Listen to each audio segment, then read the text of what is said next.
Livre des Proverbes, chapitre 25. Voici encore des proverbes de Salomon recueillis par les gens d'Ézéchias, roi de Juda. La gloire de Dieu, c'est de cacher les choses. La gloire des rois, c'est de sonder les choses. Les cieux dans leur hauteur, la terre dans sa profondeur, et le cœur des rois sont impénétrables.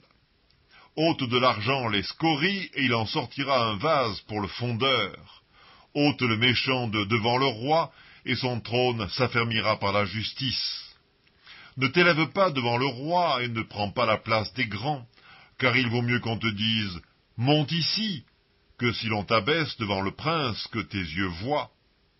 Ne te hâte pas d'entrer en contestation, de peur qu'à la fin tu ne saches que faire, lorsque ton prochain t'aura outragé. Défends ta cause contre ton prochain, mais ne révèle pas le secret d'un autre, de peur qu'en l'apprenant, il ne te couvre de honte, et que ta mauvaise renommée ne s'efface pas. Comme des pommes d'or sur des ciselures d'argent, ainsi est une parole dite à propos. Comme un anneau d'or et une parure d'or fin, ainsi pour une oreille docile est le sage qui réprimande. Comme la fraîcheur de la neige au temps de la moisson, ainsi est un messager fidèle, pour celui qui l'envoie, il restaure l'âme de son maître. Comme des nuages et du vent sans pluie, ainsi est un homme se glorifiant à tort de ses libéralités. Par la lenteur à la colère on fléchit un prince, et une langue douce peut briser des os. Si tu trouves du miel, n'en mange que ce qui te suffit, de peur que tu n'en sois rassasié et que tu ne le vomisses.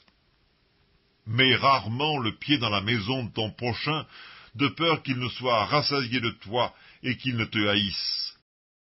Comme une massue, une épée et une flèche aiguë, ainsi est un homme qui porte un faux témoignage contre son prochain.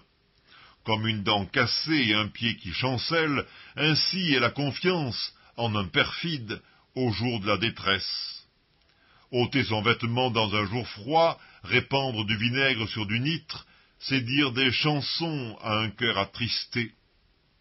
Si ton ennemi a faim, donne-lui du pain à manger. S'il a soif, donne-lui de l'eau à boire, car ce sont des charbons ardents que tu amasses sur sa tête, et l'Éternel te récompensera. Le vent du nord enfante la pluie, et la langue mystérieuse un visage irrité. Mieux vaut habiter à l'angle d'un toit que de partager la demeure d'une femme querelleuse. Comme de l'eau fraîche pour une personne fatiguée, ainsi est une bonne nouvelle venant d'une terre lointaine. Comme une fontaine troublée et une source corrompue, ainsi est le juste qui chancelle devant le méchant. Il n'est pas bon de manger beaucoup de miel, mais rechercher la gloire des autres est un honneur. Comme une ville forcée et sans muraille, ainsi est l'homme qui n'est pas maître de lui-même.